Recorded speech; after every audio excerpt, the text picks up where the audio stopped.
大家好，我是夏妈。猪蹄吃不腻的这两种吃法，一个猪蹄冻，一个三酱焖猪蹄，我都觉得蛮好吃的，你们可以去试一下。猪蹄冷水下锅，我这里是2大盒哈，加入葱姜酒，给它煮上10分钟左右，捞出来用热水。做猪蹄冻用电饭锅，你也可以用电压力锅来做，就时间会比较快一点啊，按蹄筋键就行了。我里面放的是潮汕卤汁，吃起来是酱香的，不会特别的腻。如果没有的朋友，你就放一点香料包，然后加上一点酱料啊、酱油这一些一起去卤哈。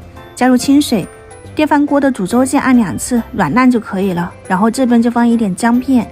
3酱的话呢，就是豆瓣酱、甜面酱、黄豆酱。我后面还放了一点点这个卤汤，然后加上一点干辣椒、小米辣，加上清水。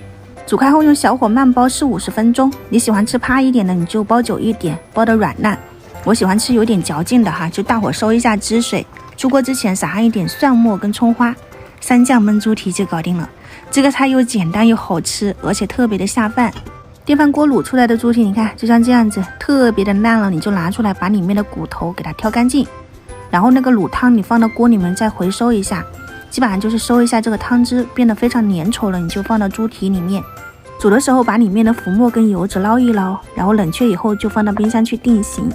酱香的这种卤蹄冻就做好了哈，一口咬下去可以吃到油脂的香，还有一点点那种特别有嚼劲的蹄筋，还能吃到那种肉哈，就真的还蛮不错的，你们可以去试一下。你只需要给它切成片，或者是这种块，用辣椒油拌一拌就可以了。